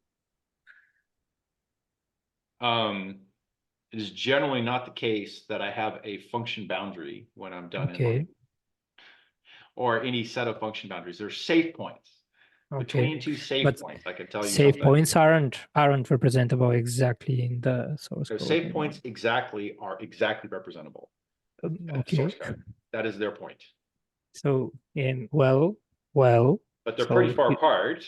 Because there's well, efficiency loss. So but between the but you- two, I don't tell Okay. you what's going on. I can't. I don't have a track per se. What the node hack is at a node, I can tell you the history of transformations that led to that node being there and being hooked up the way it is. The history of transformation. If I convert that history into some sort of source representation of the history, yeah, best efforts. What happened? The function, some of the codes are dead code, so they're removed. Some of the arguments, some of the types of the functions become more specialized based on. oh, the dead code, by the way, I don't give you any information on. It's actually dead, so it's gone. I hear you say, no, keep the dead code around in the IR. Like, no, that complicates all the IR optimizations. It's just gone. Okay, but How do you can go ahead, Darrick. How do you keep this history of the node? I don't. No, I could, but the history would be so the perfect history would just simply say, I started because I came from the parser as an obvious parser thing. Then every time I do an action on a node that changes the node's inputs due to the node, like a people on a node, I'm going to record it. Now, if the node's inputs changed because somebody else changed, because this guy up here optimized away, this guy doesn't have a history change for his input change, but he didn't change per se. But if this guy is like an add, and after a while, and I did some things and I see a seed, so I have 2 or 3 program points, these adds all folded up, it's now one add. Then somebody says, oh, that right-hand side is 0. It's an add of 0. I'm going to transform you into this other guy. Well, like this other guy comes in, I'm going to say, you're what you began with, but also you're the add of zeros. You're identically to the add of zeros of these other things. So you would accumulate some history on nodes that remained after the optimizer was done. Now, how do you want to present this? I don't know. So I was thinking I would just start with source code and you also end up with things like constants that have a massive history where 8 different places in the source code they came 8? from wild constant different... 0 would have 800. Yeah, exactly. Oh, yeah. There's like, But you can represent this. You But can. you could, yeah. You could. There's So like a shift by array indexing math would all show up. I'm grossly simplifying, but most of optimizations concerning CF nodes are inlining, tie specialization, becoming more specialized, the splitting of if-else branches. So those are not the most of the things that happen. The cheap things that happen all the time that are dumb and stupid are CSE of individual values. And I want to say simple add math folding, constant folding around arrays. And then in a lesser way, if foldings where I have repeated safety checks. The inlining is a high payoff, high value transformation. You do it for sure. It is not common compared to other shit. So what are the top 5 most optimizations used in the CF nodes? I'd have to go look and see. I would guess dead code, common sub elimination, common sub and expression elimination, addressing folding, address math expression folding. For me, it was Fee node elimination was the biggest one by Ah, far. fee elimination. Yeah. Did you do the lazy fee thing around loops, or did you aggressively insert fees and then clean them later? The latter. Okay. Because C2, that's a good one. It could be that's fairly common. C2 did the lazy fee, so you didn't get them in droves, but you still got plenty of extras, and Yeah. they cleaned out. I You don't know. needed them That's really not often just in case, and then very frequently you didn't actually need them. right. Well, it's every time you did a loop, Yeah. you'd end up with a I breakdown. Another thing that I did in mine might be specific to mine is I would have state chains for everything, and then they'd be attached to lots of things, but then gradually I'd learn that they didn't need to be attached and I'd be detaching them. When you say state chains, it's like memory. Yeah, memory. Yeah, so it's like something where, there's the memory address is getting changed over time. And then, yeah, but sometimes I'd be like, well, if there's a function call, like everything that's stateful goes into it. Yeah. And then, but, I eventually learned that function didn't access anything stateful or memory related. Right. And every single one of them gets removed. So that's the C2 versions of memory, but I always started with the Java aliasing info. But you would have loads and stores and in particular memory fees, particular aliases, and those would all get discovered, not needed, and cleaned out. There's a bunch of folding on memory edges. That could be another high common one. Yeah, folding on memory edges. Yeah. The standard presentation out of the parser is pretty conservative. All right, yeah, it's not a math I've done. That goes into my head of Darrick, you talk about have all the peoples sort of more broken out. Like in me, they're mixed in with the different nodes, and a lot of the peoples test and then act in one, two lines of code. One line of code test, second line is the act. Yeah. And there's another strategy which says I have a bunch of tests and the acts are more separate. I can run the test and know that an act is possible without acting. And then there's useful asserts you can make around things. You can haul the tests apart and say, they check such and such a domain. This is your neighborhood description. Should the neighborhood change, I have to reevaluate the test. Like the test failed, but it failed at some point. Now I have a neighborhood. I need to recheck if I check the neighborhood, and that's all manually done by me, but you could imagine a much more automated process if your test and your act were split there. Here, I'll bring up. It's kind of funny because I have my tests and acts coded separately, but I don't have a way of running them separately. But the thing that I have is that every peephole is a separate thing, and it's named. And when it runs, it goes into the history with its name. Okay. So here is not the separate peepholes. This is add, which has a lot of things. So do a bunch of, load a few things, and here is a test. Hey, I'm adding a 0, and do, return left-hand side. Hey, I'm adding myself twice, the do, return multiply by 2. Hey, I have an add with an add, swap so I get the non-add, so I get a spline format, a spine tree with adds along one spine. Hey, I have an add of a minus, just become a sub act. Hey, I have an add of, I already know I have an add on the other side, so I have a trinary of 3 adds, reshuffle, rotate, so I can get rid of the add on one side. Now I might see add non or non-add or whatever. So, hey, I don't have an add. Check the spine. If I look like a spine, swap. Otherwise, according to whatever fecons, I get a little more complicated test here. Hey, I have a dead data cycle. I'm adding myself. Happens in dead infinite loops. Okay, don't do anything. Hey, I have an add of constants. So do I have add of this? So here I have add dependency. This is because I have a one step removed check.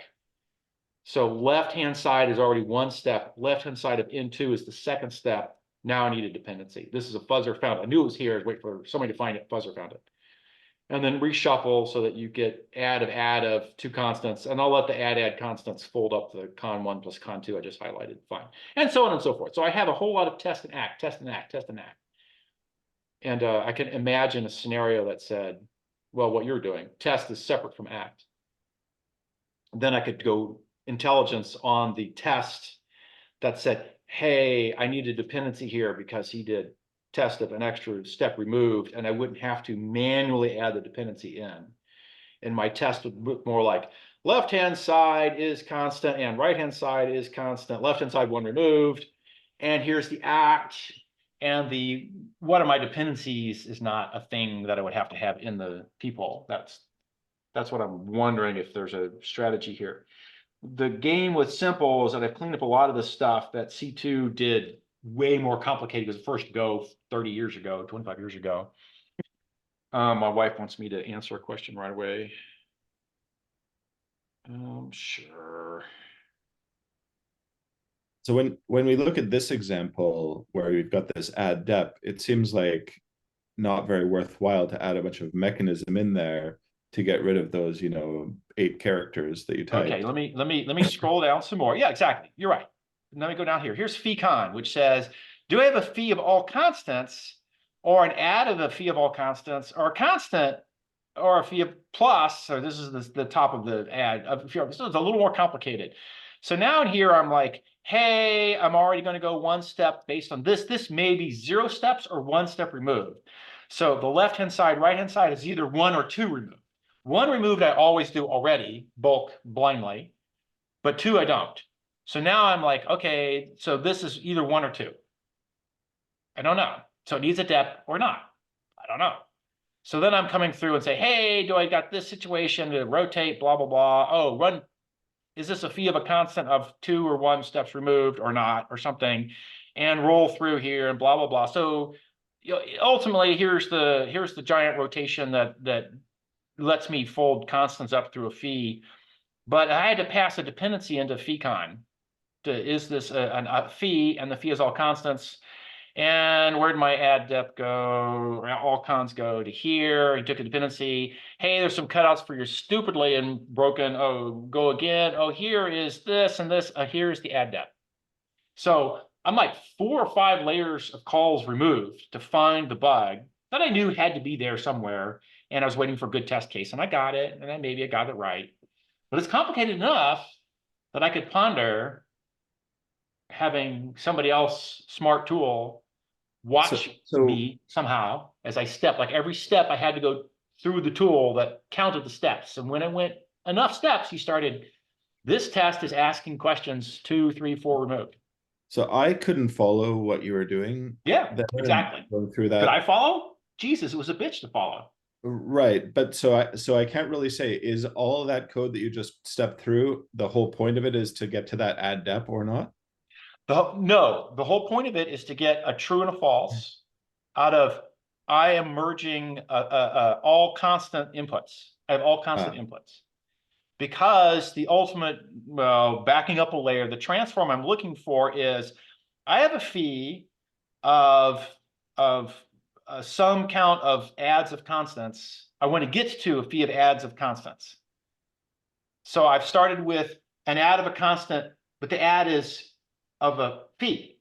So I have an add down here, a constant one side, a phi here. This phi has himself got different constants on his inputs. So if I push the add up through the phi, I'll get a base phi of 2 different adds that will be the shared common constant on one side and the different constant on the other. Both of these adds will fold up into constants, so it's profitable. So I'm basically taking an arbitrary collection of adds and phis and doing a little micro check all combinations to see if I can't collapse it somehow.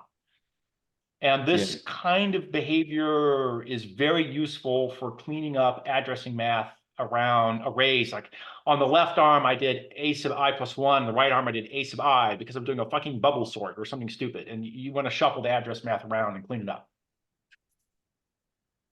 Yeah. So pushing things up through phis is something that I did once or twice, but it seemed like there were a few places that it could be could be useful. And then I never got around to doing it because it just seemed like a lot of work for a questionable Right. payoff. Oh, no, So, I was doing this because I had done things like this in C2 a bunch. And I yeah, thought, I should be able to do this in simple. It shouldn't be too hard. Many other things that I did in other ways in C2 turned into really sweet little things. A line of test, a line of do, a line of test, a line of do, a line of test, a line of do. Oh, this is like a really sweet set of people. Oh, that's great. Okay, but I needed to do a little more complicated shit. So now I'm like, hey, I have a left or right spine computation. I have an add of an add, and do I want to rotate it? Because one of y or z is some known constant or some useful reason to rotate. So I'm asking questions. Should I rotate? Oh, rotate. Okay, what should I rotate test? Well, he's got some tests. I can show you should I rotate. But couple that with the push through feed. Here's the rotate. It's just I'm a constant here, I'm a constant there, rotate or not, pushes the constant in one place. So all the other tests for constants only look in one side. They don't have to do a symmetric check both. It's always constant always up in the same spot. Same game played with all constants here. Hey, I got a phi of all constants, put it in one or the other side of the add so that it's always in the same place. So the next guy who tries to push up knows where to find it. Oh, I have a phi of something random junky. Don't bother. And then the final one is I have an add of an x and y and an add of a y and x. I sort them so that they can common. Did you consider using a more declarative approach to describing these transformations? This is the question. When I'm looking at this kind of thing up here where I say one line of test, one line of do, I can't get any tighter and declarative. This is pretty sweet already. When I get down to the spine computation, it's not too much. And intellectually, it's easy to deal with. When I get to the add of a rotate of a phi of push through constants and it starts going deep and deep, and then it's like, maybe there's a better answer. So yeah, to me, all these, like when you have, I don't know, hundreds of these little rules, and for each of them, you have explicit code that, I don't know, look if this is that, look if this is that, do that. I find it annoying, and I think, like, ideally, having just some pattern matching engine and some DSL to describe transformation in a declarative way should be just a nicer way to do this. Also, as a bonus point, you will probably be able to do some kind of formal reasoning about these declarative rules and just prove that for some, at least for some of them, that they are actually correct. How would they like? Go ahead. The correctness is easy in the small. Proving that you monotonically make progress is a little more tricky, but it's actually not too hard. Instead of a DSL, I claim I tried carefully to arrange things so that the Java code was the DSL. So I removed as much extra boilerplate that could otherwise happen. In C2, I had a lot of shorter names here and a few more shortcuts thrown in, and you get an even tighter thing, but I did more other things that weren't so pretty there. But the goal here is this is the DSL for writing a people test. That's the trick, or that's the concept. And how do I reduce the testing down? When I have the multiple distant removed one, it becomes a little uglier and a little uglier. But I don't know how to write a DSL that would preserve monotonicity on the people. Like the obvious fail here is the peoples just rotate the graph and then rotate it back, and they're stuck in an infinite loop. Rotate it, rotate it, rotate it, rotate it. Or variations of swap, swap, swap, swap, and there's a three-way rotation that can spin in a cycle on shit like that. How do you prevent that one? And again, it's not too hard because I reason at a little higher level about what I'm doing. But as I said, with a DSL, it would be easier to apply some like formal methods to prove some properties. Like, yeah, we will not be able to prove everything, but maybe finding these kind of cyclic transformations. Prove that the cycle doesn't exist. Yeah, it should be doable, or just demonstrating that some rules are clearly breaking the semantics of the program straight away. That should also be doable. And then it's just when you have it written as a Java code, it's really hard to apply this kind of reasoning to it. If you have it as a DSL and you have an engine that can understand it, and I claim that engine would be complicated and hard to debug, and you have to also debug that engine. oh yeah, of course, it's like it's adding complexity in other places. Another, yeah, exactly. Nothing comes for free. I highlighted a section here because I, in fact, have seen, and certainly C2 saw lots of dead recycling infinite peepholes due to dead infinite loops. And any number of dead data cycles, like it's not legal to have a true data cycle without a fee in the middle. We'll reference the loop border. But in a dead loop, you can get closed data cycles. And so everywhere in C2, at some point in the transforms, they're stopped and he says, is my input myself? Oh, we're dead, get out. And if you have a large dead data loop, it will begin folding itself using the peephole transforms, but it will always boil itself down to some one node talks to itself on exactly one of its inputs. The same one. What gives you confidence that it will always boil down? In the confidence that in the last 20 odd years, C2 hasn't hung in an infinite spin loop, or that would have been caught already. So I claim via a standard of execution, or whatever you want to call it, it's currently C2 doesn't exhibit this behavior. There is no formal proof, but there's billions and billions of compilations that have trillions, quadrillions, I don't know, some ridiculous number. So I think it's clear. Right, that's good evidence that C2 doesn't have this bug, Yeah. not necessarily good evidence that this bug is not likely to occur. Yeah, absence of evidence is not evidence of absence. Instead, the evidence is strong confidence that you're not hitting it. So it's not important to fix. Here, this bug gets caught in the I'm stuck in an infinite loop in the iterate code, which says I should run some number of peepholes for a while, but I shouldn't be quadratic. That's a bug already. So if I run more than linear times some good fraction, 50% more than linear, stop. And always you stop and you see I'm doing this and this and this. And sometimes it's like a it's a three-way or two-way or whatever. But somewhat reasonable to count like the number of nodes in the entire program. I have the node count when leaving the parser. And if you've been spinning for node count squared, yeah, you're dead. Exactly. Then the parser. So we go to iterate here. No, how about now? I don't have it in simple. There you go. In other places, AA and C2, right here, I say assert count less than sanity check, right? Or however I set the limit on that, and that will tell me I'm not spinning in my infinite loop.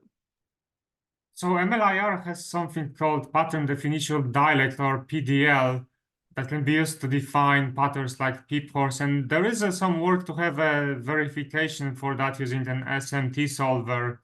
What was the name of? What was the name is a PDL. It's a pattern definition language, I believe. The fifth link. The fifth link in the. It's in the links. Yeah. I can also show you guys the pattern stuff that I did. I mean, I defined. Yeah, why don't you do that instead of me pulling up the doc for the link? Yeah, I mean, this isn't the same as what LLVM is doing, but oh, I need to screen share. Oh, sorry, hang on. Okay. Let me go find Yeah, it. so starting with some simpler ones. So here I found a bunch of rules in C2. Okay, wait, can you get a higher contrast somehow? White background with we'll go to light mode, so dark mode. Yeah, sure. Let's see. Why is your Emacs doomed? Yeah. Doom Emacs. It's one of the popular common ones. I have one of the other popular Emacs. There you go. Yeah, Thank you. I had something else once, but this one worked well. How's that? Right, and there's your comment on your rule, con minus x plus con. You're trying to This is the pattern. So this is saying that, it's an add operation. This is S expression. So it's add. So then in the first position, I have this nested expression, which is a subtract. This has to be a constant integer. Right. And you give it a name, con1. And then, yeah, and I capture it as con1 and then X. And then on the other side of the outer, I've got con2, which is a constant integer. So you have a one line compare for that check, but I have one line Java code for the same thing, but yeah, sure. That looks good. And Yeah. then, So, and then I have to do something special just for special case for our hardware. And then basically I have this little constructor object and I Okay. just say yeah, minus and plus, and these make, your or this constructor adds a is constant operator, and this actually generates a node. right. Your constructor is a little cleaner looking. I would have said new minus of new add of con1, con2. Yeah. And I don't know that this is actually better. I didn't use this style very often. I just use it in a few places. So anyway, this is probably the cleanest rules in the entire system. But the problem is, so it's easy to think about these algebraic rules because they are really nice and easy to think about. So here's some other ones. It's kind of the same idea. In these, I had to say, oh, this only capture this if it has one user. So that's what exp1u is. Ah, okay. And in Java, I'd have said if expression, and then number of outs is 1. There's the equivalent thing in Java, but it has an if. Yeah. Yeah. So I had that for a while, and I just decided I use it enough. I made a special rule for it in the pattern matcher. The pattern matcher I built is very extensible, so I can add those types of rules in like a line of code. So, so yeah, so I've got this type of thing, but there's quite a lot of those, and they get hit. They're all tested and stuff. Well, are there any redundant ones? Like a lot of the things I was doing with the add node was forcing a canonical shape so that I could use fewer rules to get all the things done. Yeah, one of the things that I did is my add nodes, the inputs were considered unordered. So how it would present the first and second would depend on what they are. And then it would be consistent. So like if the second argument is a constant, it would always, like if one of the inputs of the add is a constant, it would always come in, it would always show up as the second argument to the I have a one of those one line peepholes to arrange for that to be true. But yeah, so that's do something that I'll probably change to not do that. So I think that worked fine, but it was maybe a little less efficient because it was basically having to constantly choose the order. Ah, I see. Yeah, for me, node inputs defaults to always being ordered. Add knows he's commutative, so he has all the swap games. The equivalent operations go on multiply. It makes more sense just to have a high priority rule that just swaps order. Right. One of the things about these rules is that they're evaluated from top to bottom. So it checks them in order. So I do know my rule order. Yeah, same as the Java code. I'm looking at my rules in order. Yeah. But the thing is that, about the pattern is that you do start getting more complicated stuff, right? So here, yes. Now the pattern is not just one line. It's fairly big, but it's doing a bit more complicated things. Right. So yeah, my loads and store patterns get big. Yeah. Yeah. So, and then the nice thing is that generally when I'm doing a big pattern, I actually have to capture a lot of things. So I'm binding lots of things, right? So I've got new data, adder here, which I then unify. Something here, I grab previous store, right? What the op is, previous data. I mean, I do the same thing in Java. Here again, boilerplate's a lot more, but I capture in between state. So this is probably a very common size of rule. There's lots like this. It's readable, but it's not that readable. It definitely takes some effort to read these. Yeah. Okay. When you finally decide that you have failed, how do you record where the failure is as this rule gets revisited? Oh, you have the revisit every time.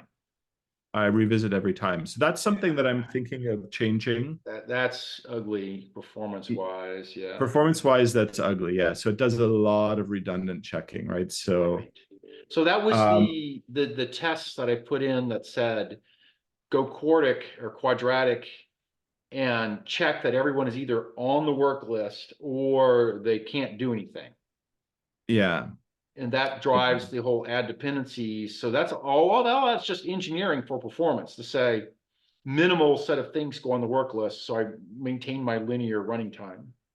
Yeah, so there are quite a few places where I took kind of shortcuts or like kind of expediencies that probably weren't even shortcuts in the end, where I, so one of them is this simple rule. So I didn't try and build a more sophisticated rule matching system, although I certainly could. So for instance, I could define a nested series and it could start making it look much more like your people's, where I do some pattern, I capture, or I bail out, and then I, kind of do the body and I use those captures inside there, and I could share captures and share progress between rules. It's something I'm thinking about doing on the next iteration.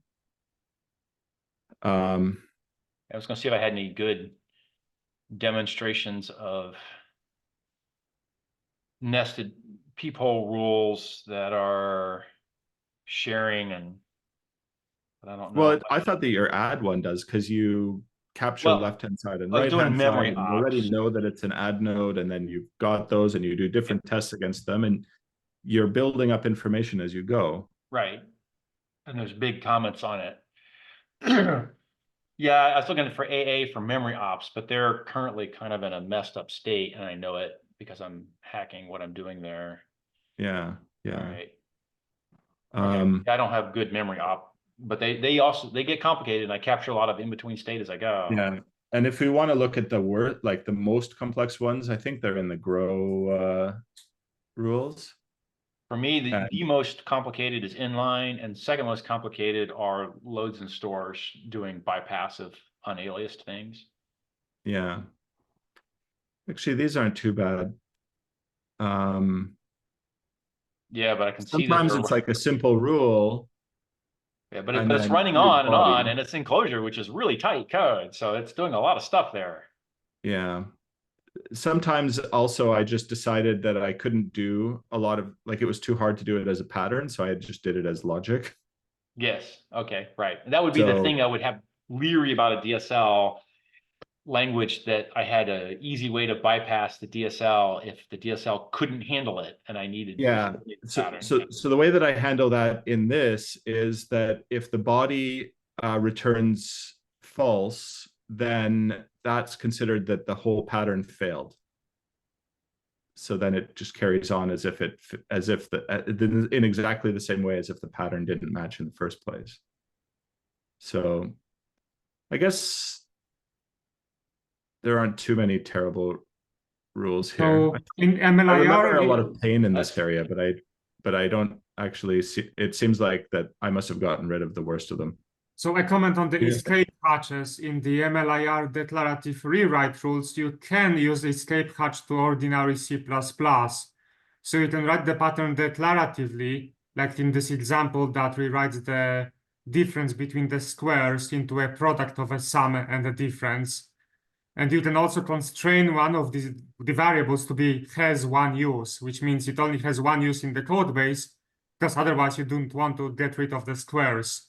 And that part is an API call to a C++ function. And you can just add this as an ordinary constraint and fall back to C++ for some more complicated analysis like this.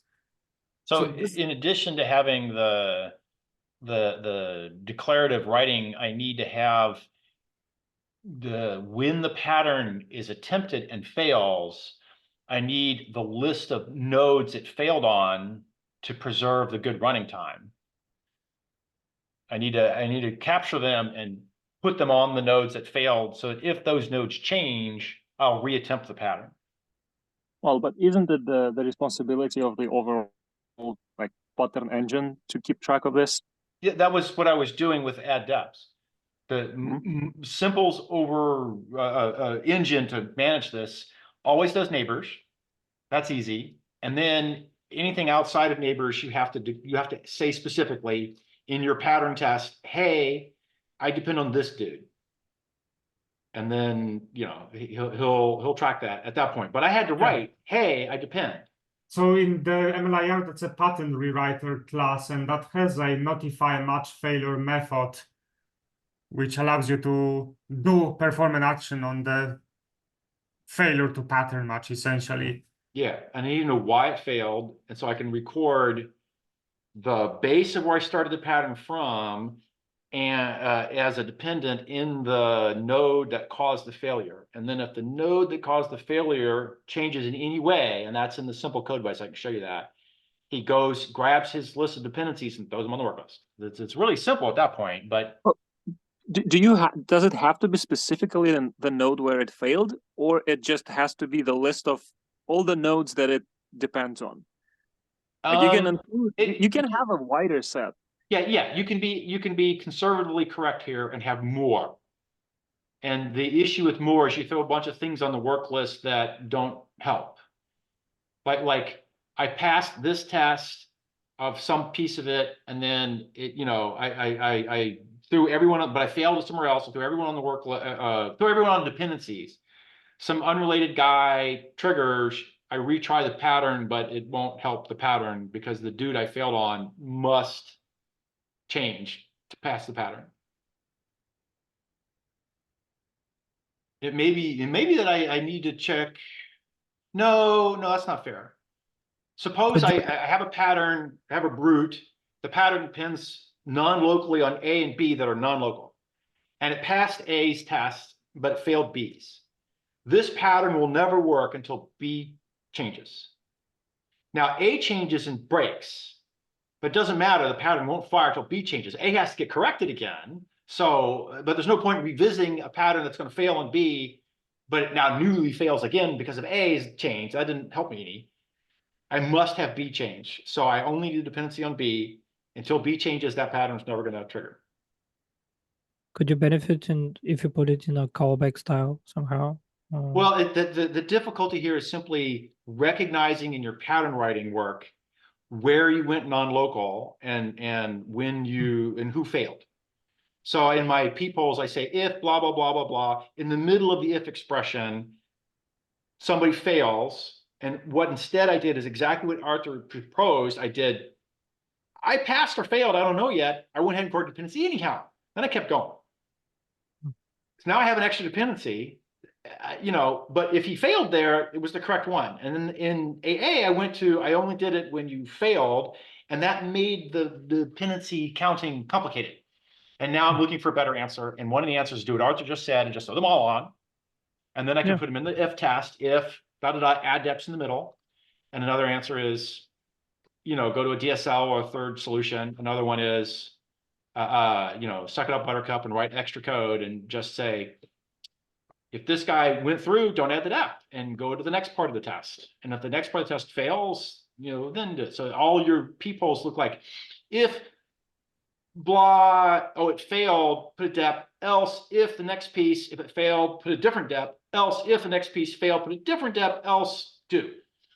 And the pattern could be if this and this and this do in one, you know, one and one. Instead, it's if add depth, else if, add depth, else if, add depth, else do. You're like, how much code do I want to write? Does it matter how much? So what you're talking about here isn't something that you've built, it's something that you've sort of got in mind? I have played with this in many variations in the past in C2 and in AA. And what I have in simple is the easiest to read and write, but I have definitely played with all of these variations. This is not a first time I've done this radio. And I don't like any of the answers I come up with. So yeah, that's why I'm talking about here. Yeah, I don't really follow exactly because what I don't understand is, are you trying to, well, if what you're saying is that you do some test and you remember that you've done that test and you say, okay, there's a bunch of things that I can skip testing further down in this method. It's not what I'm saying. Okay, so then I don't quite understand, because I don't understand how you can, are you going to keep a list of nodes that you explicitly are not going to check, or Now I'll rerun the pattern from scratch because that's cheap. yeah, What I don't want to do is put a node on the work list that will just fail his pattern checks, because the only one pattern that he would have passed on wouldn't be passing because the B isn't changed yet. So I got add, he's got 10 patterns. Okay, 7th pattern down said, check a non-local A, check a non-local B. Okay, in the course of actions, I've checked the A, it's fine, but I threw it on the dependencies anyhow. And then I checked the B and it failed, I put them on the dependencies. Okay, later A changes. So I come back through and look at the A's dependencies. Oh, the base node has to be retried for his peoples. Well, this people number 7 will not fire again because B was still failing. So it's a waste of time. And you can go quadratic really quickly here if you're not careful. There is a variant where you don't need to track dependencies. You would put into the work list only things that you updated, and then you just wrap everything into a fixed point iteration. You like after you are done with the work list, you revisit every instruction once again, and there will be smaller number if this whole thing is you mean is converted. Walk every node doing what you can. Everyone who changes, you put on a list. Second go back to the iterator, walk the new list, and everyone who changes goes back on the list. Is that what you're saying? So this is one iteration. Like, yeah, you explicitly add into the work list things that you modified. That'll go quadratic really quick. Wait, I can attest to the fact that goes quadratic, because I did that before. I did that briefly and had to get rid of it. Wait, no. It shouldn't be quadratic. So you, in this case, I didn't think so either. You add, let's say you modified something, you put it in the work list and you revisited it. The problem is you will miss some of the rewrites that were enabled by some other rewrite because it wasn't the root of your rule. But in order to handle these, you just wrap all of this into a fixed point iteration. Yeah, you just do like what I did is I went through, and when I got to the end of the work list, I just threw everything on the work list again for good measure and did it again. And it should just be one more check on every node, except that it doubly nested you. He's saying do a doubly nested thing. There's a do them all as the outer. The inner one is do, and then everyone who changed, you throw on a separate list. Then that's your new list. You do the smaller set, should be smaller. And then anything who changed here goes on the other separate list, and you do, and this shrinks, presumably linear. And then you may have I'm missed with something. Arthur on this one. This is how I've always done it. I'm not saying it's the best way or the only way. I'm just saying it's always worked and it's never been quadratic. Well, yeah, as soon as you have the outer list that throws everyone on, you're quadratic. Period. Well, in theory, it may be if you have bad set of rules that like in the worst case, yes. But then as a practical solution, you put a limit on the number of outer iterations, some small number, and it works in practice like 95% of the cases. I can assure you somebody will trigger the quadratic. And if you put a cutout, somebody will have a test case where you lose 90% of the benefit because they've got their loops sorted wrong way or whatever, and they have to walk the people transforms in the reverse direction from what you're expecting. If you look at the C2 work list pull, it's randomized. In the beginning, I said, pull from the tail end because it's cheap. And I went quadratic. And then I said, pull from the front end. And somebody came along and I went quadratic.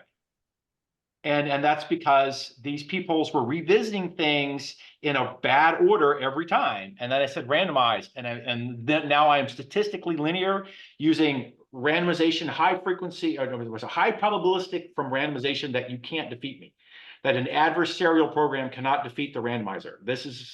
I am statistically, whatever, there's a proof for style this way. In order to not be linear. Random is always a great solution for, it is, I mean. Okay, but there are known algorithm best solutions friend. that say, I choose random And now to go quadratic, you must have an adversary that can reverse my random number generator. And you can't do that, so I win on linear. And this is the style of the peoples. And I have tried just what you said, Arthur, all forwards, all backwards, all repeats, and every combination. And every time I hit brutally bad situations. Eventually. It also might be specific to the set of rules you're using. Maybe your rules are, or maybe it's the nature of Java, but always. It problem went away finally when I said random pick. And it's pseudo random, so I can repeat and debug and diagnose and yada yada, but it's random pick. I don't think Arthur was specifically talking about the order. I think what Arthur was talking about was that no, you get no. In a work list situation, you can go in with one work list and come out explicitly with quite a different work list that has new items on it that wouldn't have been otherwise covered. Yes. So it's a simple algorithm, especially if you already know that you're monotonic. It's a simple algorithm for basically saying I'll build the next iteration of the work list as a separate, append only structure, whatever. That's what I heard him say. Yep. The inner loop was run everybody once, build a separate work list, run the separate work list once, build a separate for that one as you go, and that runs downhill, and I would expect it to. Then repeat that whole thing because that particular pattern will miss some people's. And actually, I think the key thing here is what do we record into the, how do we track dependencies? Do we track all the things that a rule touch and depend on and need to be revisited? Or we just, if we modified something, we say this is a dependency and we will need to revisit it. So the thing I'm suggesting is it's trading the complexity of tracking dependencies of individual rules for possibly less, maybe loss in some optimization quality. Less precision on what you track. Yeah.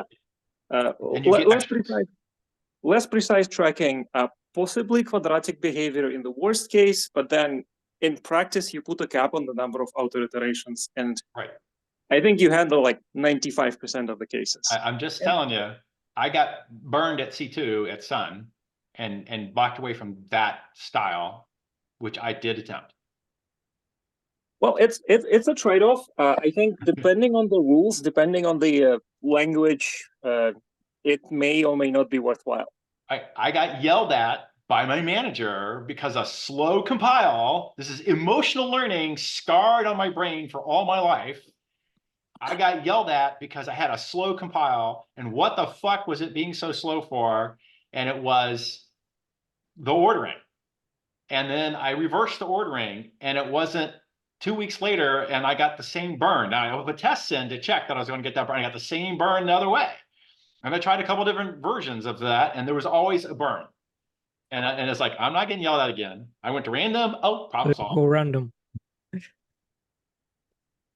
I'm just saying, you could say correctly, maybe even 95% will solve that.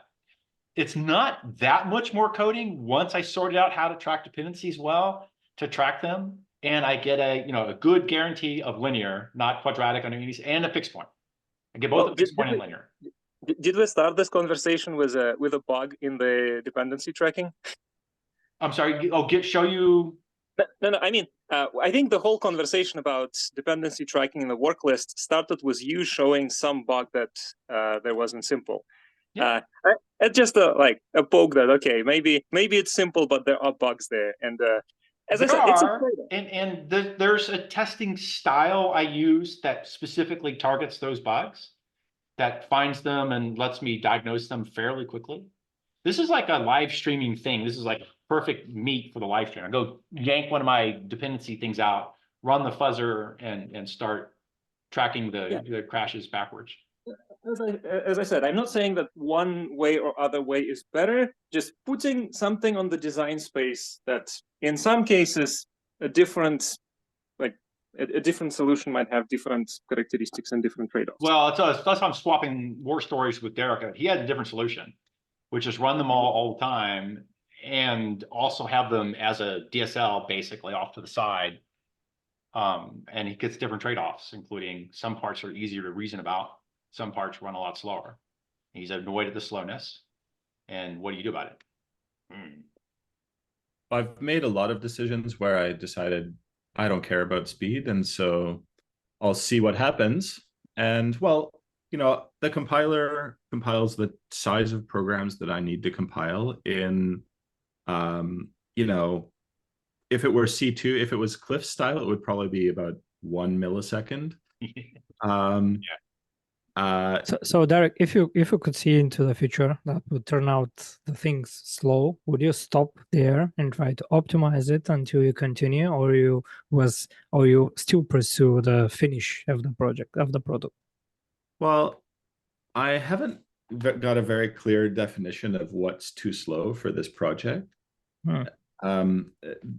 The only concern that I have is that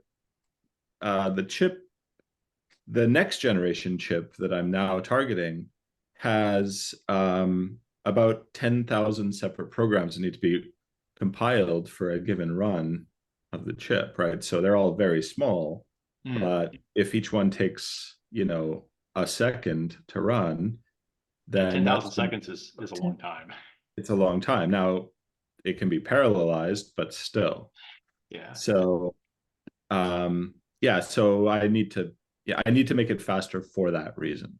Yeah. Yeah. So, I but think like right now, I would say that 5 seconds is about how long a compile takes, and that's, you know, that's too long. It's not terrible, actually. Like, I was able to do development at that speed, and that's basically, you know, sea of nodes with a fully immutable database that does nothing to try and do memory locality. It's immutable means that you keep all prior histories of all graph transformations, so you have the full gamut. Yeah, it's doing all rules against every node. It's being very aggressive about what it puts on the work list for dependencies. So Cliff's is the opposite. It's very lean. He basically doesn't put anything on unless he proves that he needs to put it on. And I just built this neighbors function that just searches like way out into the graph for all sorts of cases.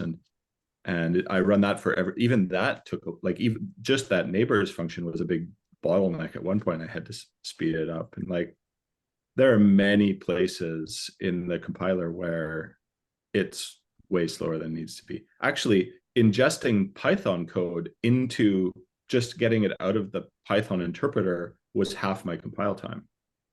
And I just spent some time the other day optimizing that. And so, yeah, so that's a bit, you know, so there's other strategies I have to go after for that. Like, I'm probably going to say, once you're ready to compile, run a separate Python process that like spits out serialized stuff, and I'll ingest that rather than trying to do cross-process talking to Python, which is what I do now.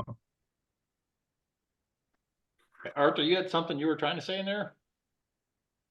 Oh, I was going to say that this is a perfectly normal kind of engineering process. At different stages of your project, your definition of like acceptable is different. And yeah, it's fine to first not care about like compilation speed at all and just get some result out of it, or like not care about these last 5% of performance when you are just starting things. But when you are squeezing like every possible optimization you can, every last bit of performance, yeah, you will go after these cases and you will add complexity, and sometimes a lot of complexity just for these like last few percent.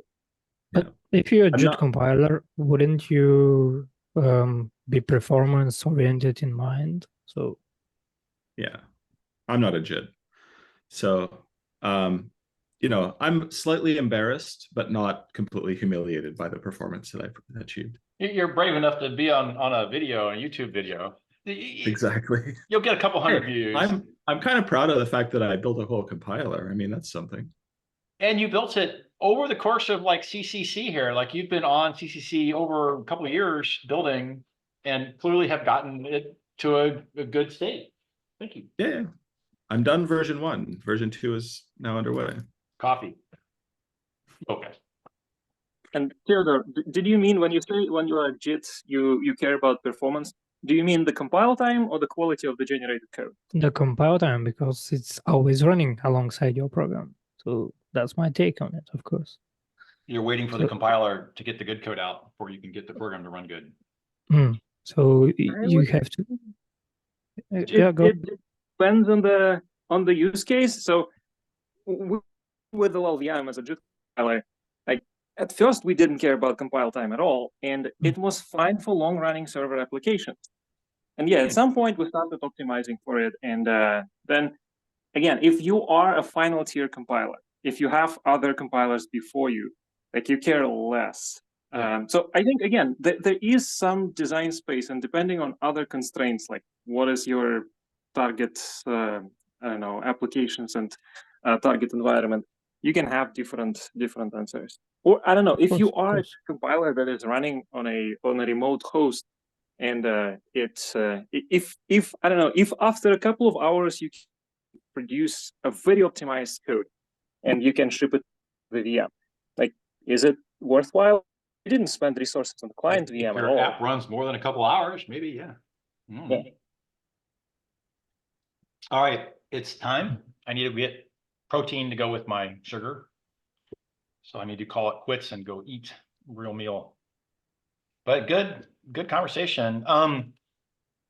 If somebody's watching this on YouTube, I do plan on live streaming sometime soon, so I will have to set up and figure out how that works. And I'll announce something, I guess, on Twitter and YouTube that it's coming at some time, so people know. All right, that's it. So while we were talking, I wrote the end queens solution. I've never actually written that one. What? I was required writing when I was a kid. Fine. Yeah, well, Talking about ecstasy. I wasn't a computer science major until grad Okay, school. now you're going to run it through my back end, right? I sure hope so. And then see what it does. I'm curious. I'll- And Queens might just go. I'm far yeah. enough along now. It could just Oh happen. yeah. Fingers crossed, but I trust you. Okay. You do 64-bit ints, so we're good. Yeah. Oh yeah. All right. Till next time. Cheers. Bye-bye. Bye, guys. Bye. Another end.